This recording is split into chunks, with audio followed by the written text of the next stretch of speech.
Pode um presidente decretar que o Brasil é de Jesus? Porque quando eu for presidente, um dos meus primeiros atos será decretar que o Brasil é do Senhor Jesus Cristo. Oi, eu sou Renato Câmara Negro, juiz federal há quase 20 anos, mestre em educação pela Unicamp. Coordenei a elaboração da minuta da resolução 440 do CNJ, Conselho Nacional de Justiça, sobre liberdade religiosa e combate à intolerância. Atuo na formação de magistrados, servidores e outros agentes públicos. Nesse perfil analiso as relações entre religião, direitos e poder com base jurídica e acadêmica em linguagem clara e sem polarizações ideológicas.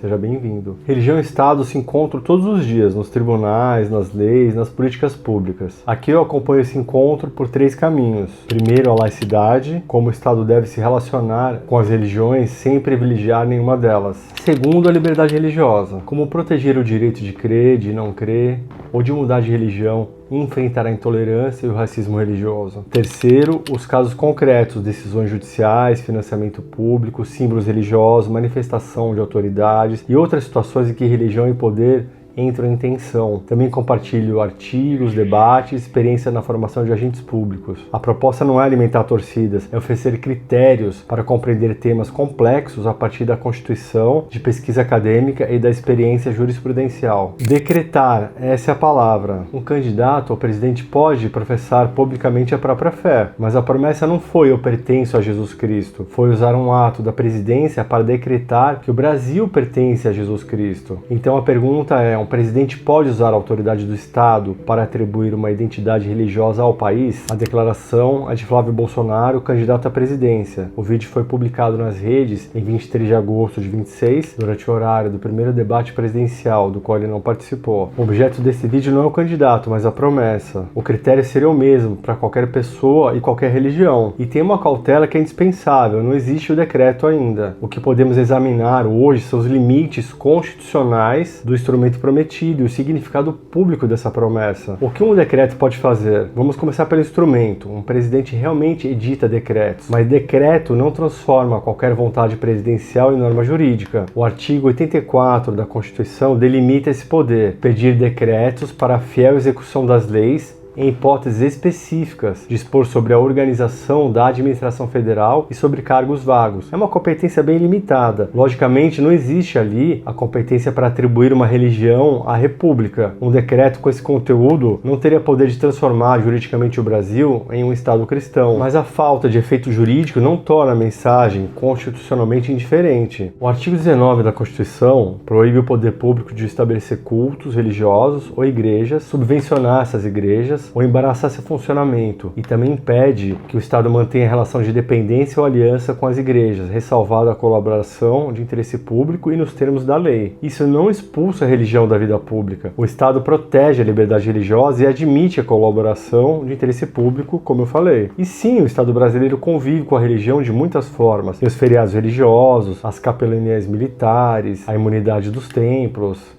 entre outras coisas. Mas nenhuma delas diz de quem o país é. O limite aparece quando o próprio Estado começa a se apresentar como a extensão de uma fé determinada. Democracia constitucional e pluralismo. Aqui está o ponto mais profundo. Democracia não é apenas contar voto. A maioria escolhe quem governa, é verdade, mas a Constituição impede que essa maioria use o Estado para reduzir a liberdade, a igualdade ou a cidadania de quem pensa diferente. O artigo 1º da Constituição fala ali do pluralismo político entre os fundamentos da República. Pluralismo político é o reconhecimento de que a sociedade é formada por diferentes ideias, crenças, valores e projetos de vida, todos com direito de participar no espaço público. E isso é o que enriquece a democracia. Por isso, o Estado não pode impor uma visão única nem excluir minorias. O artigo 5º protege a igualdade e a liberdade de consciência e de crença. E a Constituição vai além. Proposta de emenda à Constituição que seja tendente a abolir os direitos individuais, nem será objeto de deliberação. Não pode sequer ser votado. Vencer a eleição não entrega a ninguém o poder sem limites. A maioria governa, mas ela não se confunde com o país. A população brasileira pode ser majoritariamente cristã, mas a república não se torna propriedade religiosa dessa maioria. Minorias religiosas e pessoas sem religião não são hóspedes tolerados no próprio país. Elas pertencem à comunidade política, ao país, em igualdade de condições. Uma eleição concede um mandato candidato para governar o Brasil, mas não concede poder para escolher a fé do Brasil.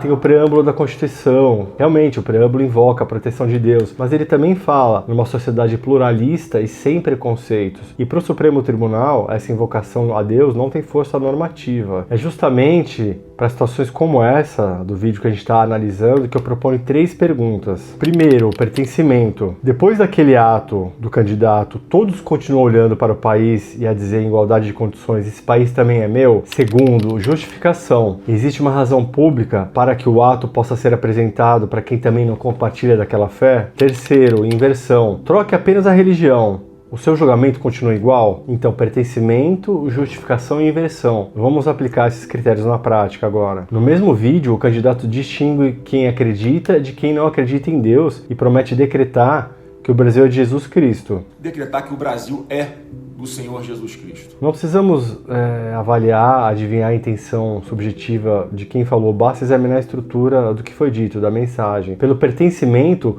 o cristão pode reconhecer ali a própria fé, mas o Estado também pertence a judeus, muçulmanos, fiéis de religião de matriz africana, outras tradições religiosas e pessoas sem religião. Quando a autoridade afirma que o país pertence a Deus, de uma tradição, quem ela apresenta como nós? Pela justificação. Razões teológicas podem orientar o fiel, mas sozinhas não justificam o ato, praticado em nome de toda a República. E pela inversão, imagine o mesmo presidente, o mesmo decreto, o mesmo poder estatal, mas com outra frase, o Brasil é de Alá, ou o Brasil é de Oxalá. A sua resposta constitucional continua a mesma? Se muda apenas porque a religião mudou, a religião favorecida, então talvez não seja o princípio que esteja decidindo aí. Proteger minorias não é conceder privilégios, é impedir que direitos dependam da religião majoritária do momento. E essa mesma laicidade também protege os cristãos. O problema constitucional não é Jesus Cristo. Um presidente pode ser profundamente cristão, frequentar sua igreja, falar publicamente das suas convicções. A liberdade religiosa não desaparece quando alguém assume um cargo público. A mudança acontece quando muda o sujeito da frase. Uma coisa é dizer, eu pertenço a Jesus Cristo. Outra é dizer, com autoridade de Estado, o Brasil pertence a Jesus Cristo. A primeira afirmação pertence à liberdade religiosa da pessoa. A segunda pretende transformar uma fé